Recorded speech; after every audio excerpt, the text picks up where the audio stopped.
Hi friends, అందరికీ నమస్కారం. ఈరోజు నేను చెప్పబోయే టాపిక్ వచ్చేసి ఇంటర్మీడియట్ చదువుతున్నటువంటి విద్యార్థుల కోసం అండి.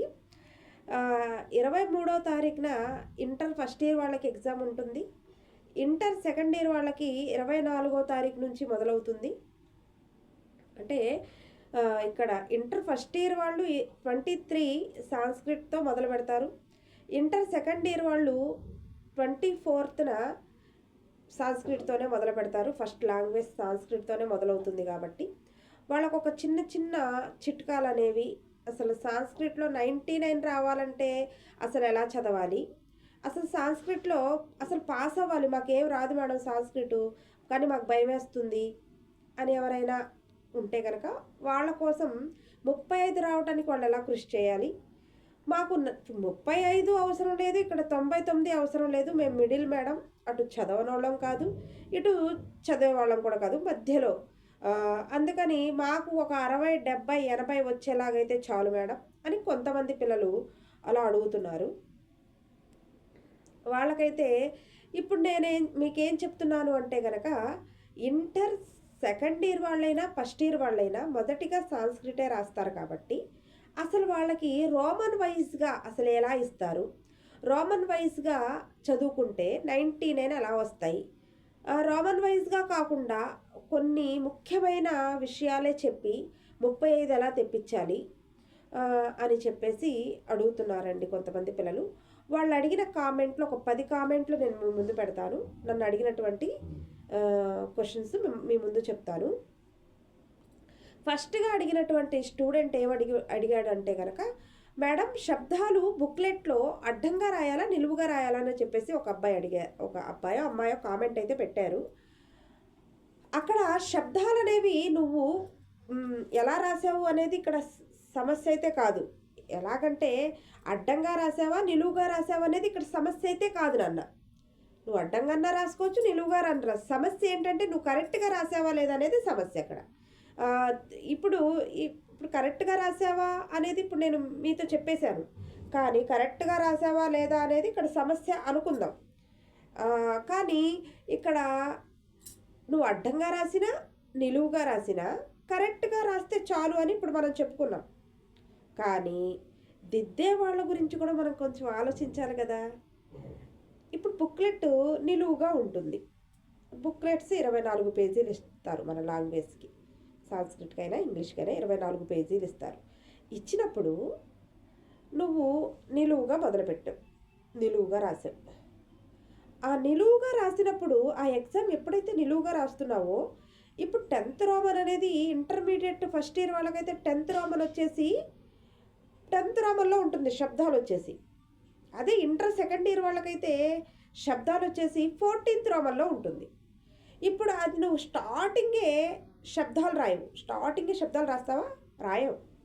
మనకు వచ్చినాయి ముందు రాసి తర్వాత స్టార్టింగే నాకు శబ్దాలు వచ్చి మేడం అంటే కనుక శబ్దాలు ఒకవేళ నువ్వు రాసినా దిద్దేవాడికి నువ్వు అడ్డంగా రాసావా నిలువుగా రాసావా అనేది అక్కడ సమస్య అయితే కాదు నాన్న.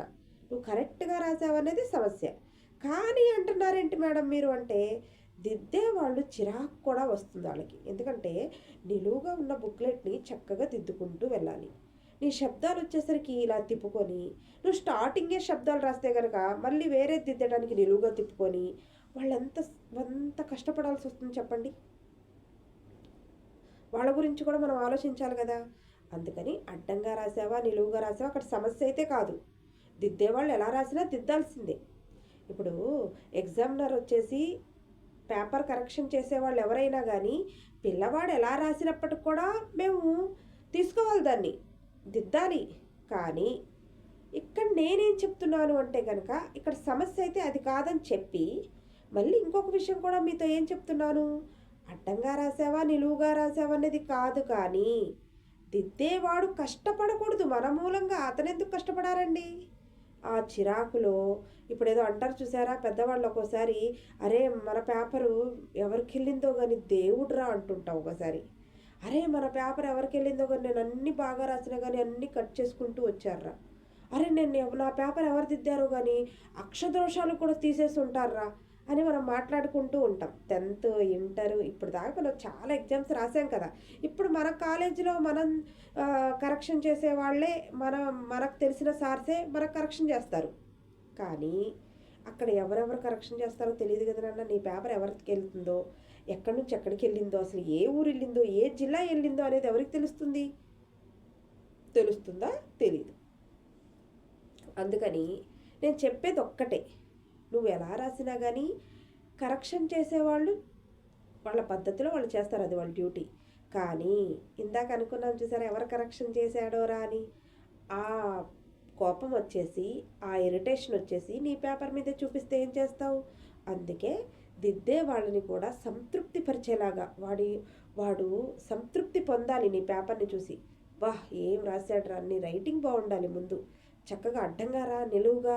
ఎందుకు అతన్ని రాసి అతన్ని కన్ఫ్యూజ్ చేసే కొద్దీ మనమే చక్కగా ఒకవైపు నుంచే చక్కగా స్టార్ట్ చేసుకుంటూ వెళ్ళి, నేనైతే మా స్టూడెంట్స్కి ఫస్ట్ నేను అడ్డంగా నిలువుగా అనేది వాళ్ళకి ప్రశ్న వేయలేదు, నిలువుగానే రాపించాను, ఇలాగే రాయాలి అని చెప్పేశాను.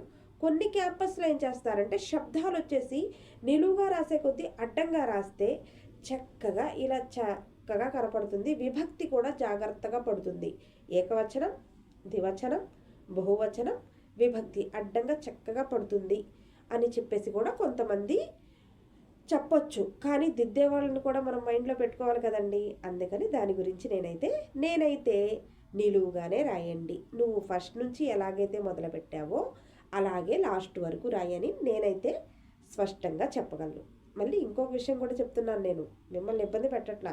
ఎలా రాసినా నువ్వు కరెక్ట్ రాయటం కావాలి. కానీ ఇదంతా ఇందాకంతా చెప్పాను కదా, దాని మూలంగా ఎలాగ మనమే నష్టపోవచ్చు అని. అందుకని జాగ్రత్త వహించండి, ఇక దీనికంటే చెప్పలేండి. తర్వాత ఇంకొక స్టూడెంట్ అడిగినటువంటి విషయం ఏంటంటే, madam second Roman third Roman వచ్చేసి ఇంటర్ ఫస్ట్ ఇయర్ అనుకుంటా మేడం, హనుమోపదేశ రఘోః శౌర్యం రెండూ రావా మేడం, ఒకటే వస్తుందా? మళ్ళీ థర్డ్ రోమన్లో ఇంకొకటి అడిగినటువంటి విషయం, అజ్ఞాతవాసో నా దేహ ఒకటి, శుద్రకస్య వీరవర కథలో రెండూ కనపడితే ఒకటి రాసుకోవచ్చు కదా మేడం అని ఒక స్టూడెంట్ అడిగాడు. కాదు నాన్న, నీకు పాఠం చెప్పే ఉపాధ్యాయులు ఎవరైతే ఉన్నారో, సార్సు మేడమ్స్ ఎవరైతే ఉన్నారో వాళ్ళు నీకు క్లారిటీగానే చెప్పుంటారు, నీకు అర్థం కాల. మళ్ళీ నేను కూడా చెప్తాను, నీకు అర్థమైందో లేదో ఒక్కసారి జాగ్రత్తగా చూసుకో అడిగినటువంటి కామెంట్కి. ఇక్కడ మనకొచ్చేసి సందర్భాలకు వచ్చేసి నువ్వు 5వ రోమన్ 6వ రోమన్ చదివేటప్పుడు అక్కడ మొత్తం ఎన్ని క్వశ్చన్స్ ఉంటాయి? 5వ రోమన్ అయినా 6వ రోమన్ అయినా, ఇంటర్ ఫస్ట్ ఇయర్ వాళ్ళైనా ఇంటర్ సెకండ్ ఇయర్ వాళ్ళైనా 5వ రోమను 6వ రోమను ఒకసారి జాగ్రత్తగా గమనించినట్టయితే మనకి సందర్భాలకి 4 పాఠాలు ఉంటాయి. అందులో 4 పాఠాల్లో నుంచి ఒకటి చెప్పున ఇవ్వాలి వాడు. ఏ పాఠానికి సంబంధించి ఆ పాఠానికి ఒక్కొక్కటి ఇవ్వాలి. సరే, ఒక్కొక్కటి ఇచ్చారు. ఆ ఒక్కొక్కటి ఇచ్చేటప్పుడు ఎన్ని పాఠాలు ఉన్నాయని అర్థమవుతుంది నీకు? 4 పాఠాలు ఉన్నాయని అర్థం. 5వ రోమన్లో ఒక్కొక్క లెసన్లో నుంచి ఒక్కొక్కటి ఇవ్వాలంటే సందర్భాలకి సంబంధించి పద్య భాగంలో ఎన్ని పాఠాలు ఉన్నాయి? 4 పాఠాలు ఉన్నాయి. 5వ రోమన్కి సంబంధించి 4 పాఠాలు ఉన్నాయి. ఇవే 4 పాఠాలు సెకండ్ రోమన్కి థర్డ్ రోమన్కి కూడా ఉంటాయి నాన్న. మీకు అర్థమవుతుందా? అదే ఫిఫ్త్ రోమన్కి 4 క్వశ్చన్స్ ఉంటాయి. అది వచ్చేసి ఈ విధంగా 4 పాఠాలు. మనం 4 ఇచ్చి 2 రాయమంటారు కాబట్టి పిల్లవాడితో ఈ 2 పక్కాగా చదివిస్తాం. మీకు అర్థమవుతుందా? 2వ రోమన్లో కూడా 4 ఎస్సే రేటింగ్లు ఉన్నాయి నాన్న. ఇప్పుడు నీకు నేను చెప్పింది అర్థమవుతుంది చూడు. 4 ఎస్సే రేటింగ్స్లో ఈ రెండిట్లో నుంచి ఒకటి, ఈ రెండిట్లో నుంచి ఒకటి, ఇది సెకండ్ రోమన్. 2 క్వశ్చన్లు కనపడతాయి. 2 రాయమనడగా ఒకటేగా, ఇది 2వ రోమన్. ఇంకొకటి వచ్చేసి 3వ రోమన్. 3వ రోమన్లో కూడా 4 ఎస్సే రేటింగ్స్ ఉన్నాయి. ఈ రెండిట్లో ఒకటి ఇవ్వాలి, ఈ రెండిట్లో ఒకటి ఇవ్వాలి. అప్పుడు 3వ రోమన్లో కూడా ఒకటి రాస్తాం. ఇప్పుడు నీకు అర్థమైందా? క్లారిటీ అయిందా? నువ్వు 4 ఎస్సే రేటింగ్ చదవలేవు కాబట్టి మీ మేడమ్స్ మీ సార్స్ ఏం చేస్తారు అంటే కనుక 4ట్లో 2 షార్ట్ చేసి రెండిట్లో ఒకటి వస్తుందిరా, ఇది మర్చిపోండి. 3వ రోమన్లో కూడా 4 ఎస్సే రేటింగ్లు ఉంటే రెండిట్లో ఒకటి వస్తుంది కదరా, అందుకని ఈ 2 పక్కాగా చదువుకుంటే ఒకటి కనపడుతుంది. ఇప్పుడు మీకు అర్థమైందా? అందుకే హనుమోపదేశ రఘోః శౌర్యం చదువుకుంటే ఒకటి కనపడుతుంది, రఘోహ శౌర్యం హనుమపదేశంలో ఒకటి కనపడితే ఆ ఒకటి మనం రాస్తాం. అక్కడ మీరు ఒకవేళ శ్లోకం లిఖితవాన్ నిబంధన ప్రశ్న ఏకం లిఖితవాన్ అని మీకు చదవటం రాకపోతే, హెడ్డింగ్స్ కూడా చదవటం రాకపోతే సంస్కృతంలో, అప్పుడు నువ్వేం చేస్తావంటే పక్కన మార్కులు ఉంటాయి. 1 × 6 = 6 అంటే 1 రాయండి, 6 మార్క్స్ ఒకట దానికి అని అలా గమనించుకోండి. నేను మా పిల్లలకైతే అదే చెప్తా. పైన చదవటం రాకపోతే ఏం చేస్తాం, మనం మార్క్స్ చూసుకుంటాం పక్కన. అంత సంస్కృత పండితులు అయితే కాదు కదా మనం, అయ్యే బట్టి చదువుతున్నాం కొంతమంది అయితే. అందుకని ఆ అవగాహన లేని వాళ్ళు ఏం చేస్తారు, 1 రాయమన్నాడా, 2 రాయమన్నాడా, 3 రాయమన్నాడా, 4 రాయమన్నాడా, 5 రాయమన్నాడా, ఎన్ని రాయమన్నాడా అనేది నువ్వు మార్కుల్లో చూసుకో, ఇక్కడ హెడ్డింగ్ చదవడం రాకపోతే. ఇది చెప్పే విషయం. మళ్ళీ తర్వాత ఇంకొక విషయం ఏంటి అంటే కనుక, 4 ఎస్సే రైటింగ్ చదివితే 2 కనపడతాయా అంటే కనుక, 2వ రోమన్కి అది 3వ రోమన్కి. ఇప్పుడు నేను క్లారిటీగా చెప్పానని నీకు అనుకుంటున్నాను. ఇప్పుడు అర్థమైంది నాన్నని. అంటే హనుమపదేశం రఘోహ శౌర్యంలో నుంచి 1 కనపడుతుంది. రెండో రోమంలో 2 ఇస్తాడు నాన్న. ఈ 1కి హనుమపదేశం రఘోహ శౌర్యం చదువుకుంటే ఆ 1 కనపడుతుంది. ఇది మనకి సంబంధం లేదు. 3వ రోమంలో 2 కనపడతాయి, 1 రాయాలి. 1 అజ్ఞాతవాస శుద్రకస్య వీరవర కదా, ఈ రెండిట్లో 1 వస్తుంది. 1 మనకు సంబంధం లేని విషయం. ఇంకా నాకు అర్థమైంది అనుకున్నా. కామెంట్లో అయితే అదే కదా అడిగింది. నెంబర్ 3, మేడం ధాతువులు ఈజీగా చెప్పండి మేడం, 5 లకారాలు చదువుకోవాలా అనంటే కనుక, నేను వచ్చేసి ఏమంటున్నానంటే 5 లకారాలు చదువుకోవాల్సిన అవసరం అయితే లేదు. 5 లకారాలు చదవాల్సిన అవసరం అయితే లేదు నాన్న. ఎందుకంటే ఇప్పుడు నేను తీ తహంతి, సి తహత, మీ వహామహ ఫస్ట్ది అది, ఇంకొకటి భవతి 1, భవిష్యతి 2. ఈ 2 ఒకేలా ఉంటాయి. 2 తీలు కనపడితే ఇంకా అది సూత్రం రాయటమే. నేను మా పిల్లలకైతే చెప్పిన విధం ఏంటి అంటే కనుక, 11th రోమన్ అడిగారు కాబట్టి చెప్తున్నాను. ముందు వాడు ఏదైతే ఇస్తాడో చలతి అని అన్నాడు, అప్పుడు మనం కామన్గా ఏకవచనాలు రాస్తాం. 1 గానా 2 గానా 3 గానా ఎక్కువగానా అనేది బహువచనాలు రాస్తాం మనం కామన్గా. ఏకవచనం, ద్వివచనం, బహువచనం, పురుష రాసుకోవాలి. దీని తర్వాత ఏకవచనం, ద్వివచనం, బహువచనం, పురుష. ఈ ఏకవచనం, ద్వివచనం, బహువచనం ఎక్కడ కనపడుతున్నట్టున్నాయి మీకు? 10th రోమన్లో. ఇంటర్ ఫస్ట్ ఇయర్ వాళ్ళైతే 10th రోమన్లో కనపడతాయి. ఇది ఇంటర్ ఫస్ట్ ఇయర్లోనే ఉంటాయి కాబట్టి ధాతువులు, అందుకే వాళ్ళకి 10th రోమన్లో ఏకవచనం, ద్వివచనం, బహువచనం, విభక్తి అక్కడ రాస్తాము. ఇక్కడ 11th రోమన్కి వచ్చేసి ఏకవచనం, ద్వివచనం, బహువచనం, పురుష రాస్తాం. ప్రథమ పురుష, మధ్యం పురుష, ఉత్తమ పురుష రాస్తాం. ఇక్కడైతే 3 బాక్సులు. అదే అక్కడైతే 8 బాక్సులు. ప్రథమా విభక్తి, సంబోధన ప్రథమా విభక్తి, ద్వితీయ విభక్తి, తృతీయ విభక్తి, చతుర్థి విభక్తి, పంచమి విభక్తి, షష్ఠీ విభక్తి, సప్తమి విభక్తి అనేది రాస్తాం. ఇక్కడ ఏది రాసాము? ఇక్కడ విభక్తులు రాసాము, అక్కడ పురుషులు రాసాము. ఇక్కడ 8 బాక్సులు, అక్కడ 3 బాక్సులు.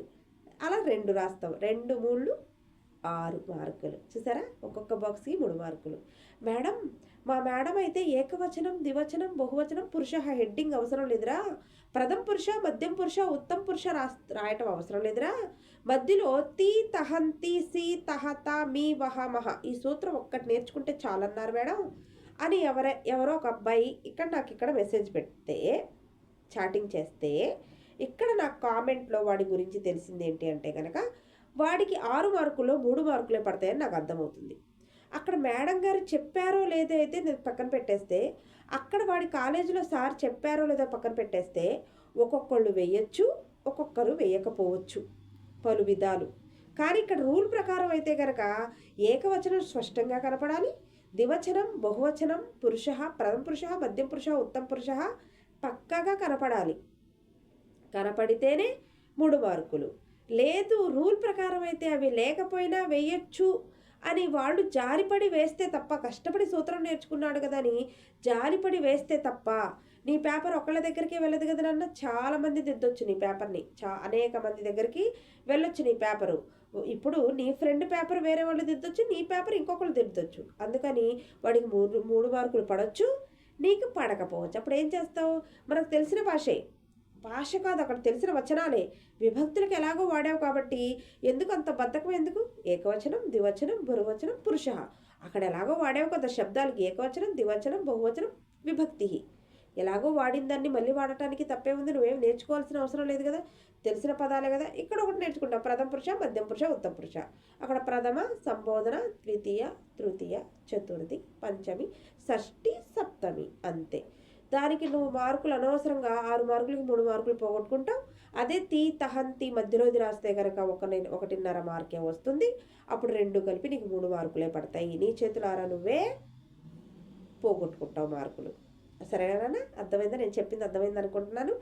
తర్వాత ఒకవేళ ఇంకొకళ్ళు అడిగిన సమాధానం ఏంటంటే, మేడం లేఖ ఒకవేళ మధ్యలోది రాయకపోతే, లేఖ ఒక్కొక్కసారి మధ్యలోది కొంచెం మార్పు చేర్పులు చేసి మేము తెనాలి దినాంక 9th రోమన్ బాగా రాసి, ఇక్కడ సవిదే ప్రధానాధ్యాపక ప్రభుత్వ జూనియర్ కళాశాల ఇవన్నీ మ్యాటర్ వరకు రాసి మధ్యలో దిగకూడదు. ఎన్ని మార్కులు మేడం ఒక అబ్బాయి అడిగాడు. నాన్న అది దిద్దేవారి ఇష్టం. రూల్ ప్రకారం అయితే ఫస్ట్ హెడ్డింగ్కి 2 మార్కులు, కింద ఇంటూ నామహ ఇంటూ అనుక్రమ సంఖ్య ప్రభుత్వ జూనియర్ కళాశాల తెనాలి దానికి 1 మార్క్ ఇచ్చిన, మధ్యలో దానికి 3 మార్కులు అని చెప్పేసి అనుకుంటాం. కానీ అటెండ్ చేసినందుకైనా కనీసం 5కి 3 మార్కులు పడతాయి అనుకుంటున్నాను నాన్న. నువ్వు 2 అనే ఫిక్స్ అయిపో, ఒకవేళ 3 కూడా పడవచ్చు. అంత కష్టమేముంది? నేను అంత పారాగ్రాఫ్ రాయలేకపోయినా నేను చెప్పిన సీక్రెట్ గుర్తుపెట్టుకో. ఒకవేళ నీకు అంత అహం అస్మిన్ కళాశాలాయాం ప్రథమ సంవత్సరం పఠామి, అహం అస్మిన్ కళాశాలాం ప్రథమ సంవత్సరం పఠామి, అహం సమ్యక్ నాస్తి, అతః విశ్రాంతి స్వీకరోతు తహ పర్యంతం. డేట్లు వేస్తాం, దినంతరం ఎక్కడి నుంచి ఎక్కడి దాకా అయ్యారో. మమ అనుప్రసిద్ధ సమయ పాఠ్యమానాన్ పాఠాన్ మిత్రశాఖ సజ్ఞాప్త్వాహం పఠిష్యామి అని మొత్తం రాయలేకపోతే, ఒకవేళ నేను జాగ్రత్తగా చెప్పింది మాత్రం రాసుకో. అహం అస్మిన్ కళాశాలాయం ప్రథమ సంవత్సరం పఠామి, నేను మీ కళాశాలలో ప్రథమ సంవత్సరం చదువుతున్నాను. అదే హైలైట్. ఇక మొత్తం నువ్వు తెనాలి దినాంక రాసావు, సవిదే రాసావు, ప్రధానాధ్యాపక ప్రభుత్వ జూనియర్ కళాశాల తెనాలి రాసుకున్నావు.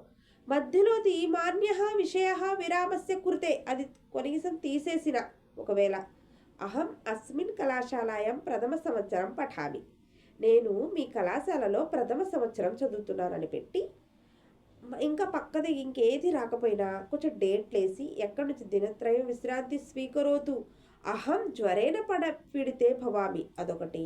లేదు మేడం నేను 2వ వస్తే మరి విరామస్య పత్రం వస్తే నేను కూడా చెప్పేస్తాను చూడు, అందులో కూడా అహం అస్మిన్ కళాశాలాయం ప్రథమ సంవత్సరం పఠామి యాడ్ చేసుకోవచ్చు. ఎవరేమి అనరు, అక్కడ లేకపోయినా టెక్స్ట్ బుక్ ప్రకారంగా. ఇక్కడైతే ఎవరు ఏమి అనరు, అక్కడ కూడా యాడ్ చేసుకొని విరామం కావాలి అన్న దగ్గర మమ సోదరస్య వివాహార్థం అహం స్వగ్రామం గమిష్యామి, నేను మా స్వగ్రామానికి వెళ్తున్నాను. అదొకటి నెంబర్ 1. అక్కడ జ్వరాంతర విరామస్య పత్రం ఇచ్చినట్టయితే కనుక అహం జ్వరేన పీడితో భవామి, నాకు జ్వరం వచ్చి బాధపడుతున్నాను అని చెప్పేసి రాసుకోవచ్చు. నెంబర్ 2, ఆ హెడ్డింగ్ అనేది కొంచెం నువ్వు పెట్టగలిగి డేట్లు వేసుకొని ఇక మిగిలింది సమాప్తం చేసేసి సధన్యవాద అని పెట్టేసి, ఇది భవతాం విధేయ ఛాత్ర, మీ ప్రియమైన విద్యార్థిని నామహ ఇంటూ అనుక్రమ సంఖ్య ఇంటూ అని చెప్పేసి అడగొచ్చు. ఇంకొకళ్ళు మా స్టూడెంట్స్లోనే ఒకరు ఏమని అడిగారంటే, మేడం నామహ ఇంటూ అనుక్రమ సంఖ్య ఇంటూ అని అలా చెప్తున్నారు కదా, నేను నామహ అనుక్రమ సంఖ్య పెట్టను మేడం, డైరెక్ట్గా ఇంటూలోకి వెళ్ళిపోవచ్చు, తప్పులేదు. ఇంటూ అని 6 ఇంటూలు పెట్టేసి కింద కూడా ఒక 6 ఇంటూలు పెట్టేసి మళ్ళీ పైదే ప్రభుత్వ జూనియర్ కళాశాల తెనాలి అని రాసి ఎవరేమనరు. ఇక మీకు నాకు తెలిసి ఒకవేళ వాడు 1 మార్కు తీసేసి నా 4 మార్కులు అన్న పడతాయిగా కొంచెం కష్టపడినందుకు, కానీ ఇది కరెక్టే అని భావించిన వాళ్ళైతే 5 మార్కులు కూడా పడతాయి. ఇది నేను చెప్పదగ్గ విషయం. తర్వాత ఇంకో కామెంట్ ఏమడిగారంటే, మేడం మేము శ్లోకం రావట్లేదు మేడం, 4 శ్లోకాల్లో ఎంత చదివినా శ్లోకం రావట్లేదు, కానీ మాకు మార్కులు రావాలి అని అడుగుతున్నారు. ఒకవేళ శ్లోకం రాకపోతే 4 శ్లోకాలకి ఇప్పుడు నేను చదివించే మా పిల్లలతో నేను ఎవరైనా 4 శ్లోకాలు, ఫస్ట్ 4 శ్లోకాలు నేర్పిస్తారు. ఎంత బాగా చదివే పిల్లవాడైనా ఫస్ట్ 4 శ్లోకాల్లో నుంచి ఒకటి వస్తుంది కాబట్టి 4 శ్లోకాలు నేర్చుకుంటాడు. అప్పుడు 4 శ్లోకాల్లో నాస్తి అనేది కనపడితే మీనింగ్ ఏం రాయాలి? మాతృవత్ కనపడితే మీనింగ్ ఏం రాయాలి? యవ్వనం కనపడితే, శ్లోకం మీనింగే కదా అడిగేది వాడు. ఫస్ట్ ఒక పదం అడుగుతాడు అంతే కదా, ఒక పదం అడుగుతారు అక్కడ. అతిదానం కనపడితే మీనింగ్ ఏంటి? ఫస్ట్ రోమన్ గురించి మాట్లాడుతున్నాం ఒక అబ్బాయి అడిగిన కామెంట్కి. ఇక్కడ నేను చెప్పేది ఏంటంటే నాన్న, ఒకవేళ శ్లోకానికి 6 మార్కులు, 6 మార్కుల్లో కూడా కొంత విభజన ఉంది. శ్లోకానికి 3 మార్కులు, భావానికి 3 మార్కులు అనుకుందాం. ఒకవేళ నీకు శ్లోకం రాలా, నాస్తి ఇచ్చాడు, మీనింగ్ మాత్రం బ్రహ్మాండంగా వచ్చు, ఇంగ్లీష్లోనూ తెలుగులోనూ ఓన్గా కూడా రాయొచ్చు నువ్వు చదివిన ప్రకారం. ఇప్పుడు ఎస్ఏ రైటింగ్ ఓన్గా ఎలా రాస్తున్నావు, స్టోరీ విన్నది, అలా భావానికి కూడా రాయొచ్చు. అప్పుడు రాసేటప్పుడు చాలా చక్కగా వర్ణనాతీతంగా హాయిగా ఆ భావ అనే స్పెల్లింగ్ ఒక్కటి నేర్చుకో. సంస్కృతంలో ఇంట్రడక్షన్ అని కూడా పెట్టొద్దు, భావ అని చక్కగా నీట్గా భావ అని పెట్టి హాయిగా నువ్వు భావం మొత్తం రాసేసుకుంటూ వెళ్ళిపో. ఒక 4-3 లైన్లు సరిపోతాయి, దానికి 3 మార్కులు. ఎందుకు శ్లోకాలు రావు వాము అని చెప్పేసి నువ్వు 6 మార్కులు పోగొట్టుకుంటే కన్నా ఒక 3 మార్కులు పడితే మిన్నే కదా. ఇది నెంబర్ 1. ఇంకా ఎవరైనా అడిగినటువంటి విషయం ఏదైనా ఉంది అంటే కనుక ఫోర్త్ రోమన్లో పాఠానికి వచ్చేసి 2 క్వశ్చన్స్ ఉన్నాయి. పాఠానికి వచ్చేసి ఫస్ట్ ఇయర్ వాళ్ళు పాఠానికి వచ్చేసి 2 క్వశ్చన్లు ఉన్నాయి. థర్డ్ లెసన్లో 4 క్వశ్చన్స్ ఉన్నాయి. ఇది కూడా క్లారిటీగా కనపడుతుంది క్వశ్చన్ పేపర్లో మీరు చూసుకున్నట్టయితే. ఫస్ట్ 2 ఒకటి, తర్వాత 2 ఒకటి, తర్వాత 2 ఒకటి, తర్వాత 2 ఒకటి. ఇక అంతకు మించి ఏం చెప్తారమ్మా?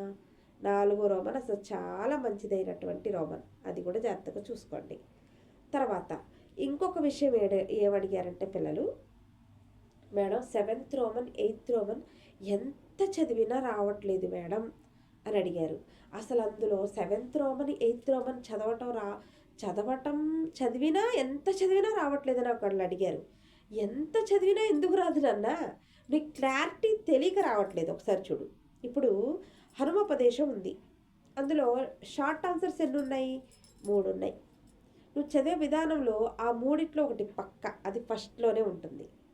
రెండో పాఠం రఘుశౌర్యంలో 3 ఉన్నాయి. 3లో నుంచి ఒకటి పక్క, ఒకటి కన్ఫామ్. ఆ మీనింగ్తో చదివితే నువ్వు అంటే ఈ 3 ఒకటి వస్తుందా, ఈ మూడిట్లో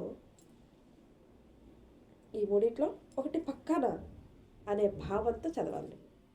నిజంగానే ఆ 3 ఒకటి పక్క, రఘుశౌర్యంలో ఆ 3 ఒకటి, తర్వాత నీతి శ్లోకాల్లో 5 ఉన్నాయి, 5 2 పక్క. అప్పుడు మనల్ని 7th రోమన్కి రాయమంది ఎన్ని? 3. కానీ నువ్వు ఎన్ని రాయగలుగుతావు? 4. మరి ఇంకేంటమ్మా భయం? వస్తాయి 3 ఒకటి పక్క అంటే 3 పక్కగా ఉండాలనేగా. ఆ ఆలోచనతో చదువు. ఈ 2 రోజుల్లో కూడా నీకు సిలబస్ వచ్చేస్తుంది. ఇది మ్యాటర్. మరి తర్వాత 15th రోమన్ 16th చాలా కష్టంగా ఉన్నాయని చెప్పేసి కొంతమంది చెప్పారు. అసలు 15th Roman inter first year వాళ్ళు 16th రోమన్ అదే చాలా తేలికైనటువంటిది. 5 పాఠాలు ఉన్నాయి మనకి. 5 పాఠాల్లో 3 3 3 3 3 3 చెప్పున 3 3 3 3 3 ఈ 3లో నుంచి ఒకటి, ఈ 3లో నుంచి ఒకటి, ఈ 3లో నుంచి ఒకటి, ఈ 3లో నుంచి ఒకటి, ఈ 3లో నుంచి 5 పాఠాలు. 5 పాఠాలు ఈ 3లో నుంచి ఒకటి, ఈ 3లో నుంచి ఒకటి, ఈ 3లో నుంచి ఒకటి, ఈ 3లో నుంచి ఒకటి, ఈ 3లో నుంచి ఒకటి. ఎన్నైనా క్వశ్చన్స్? 5. అంటే 5 పాఠాలని టచ్ చేస్తాడనే అర్థమైందా నీకు? ఇది చేయాల్సినటువంటి విషయం. అర్థమైందన్న? ఇది 15th రోమన్ 16th రోమన్. ఈ వీడియో మీకు నచ్చినట్టయితే మీ ఫ్రెండ్స్కి, మీకు తెలిసిన ఇంటర్ చదువుతున్నటువంటి విద్యార్థులందరికీ షేర్ చేయండి, లైక్ చేయండి. విద్యార్థులందరూ నా ఛానల్ని సబ్స్క్రైబ్ చేయండి. ధన్యవాదాలు.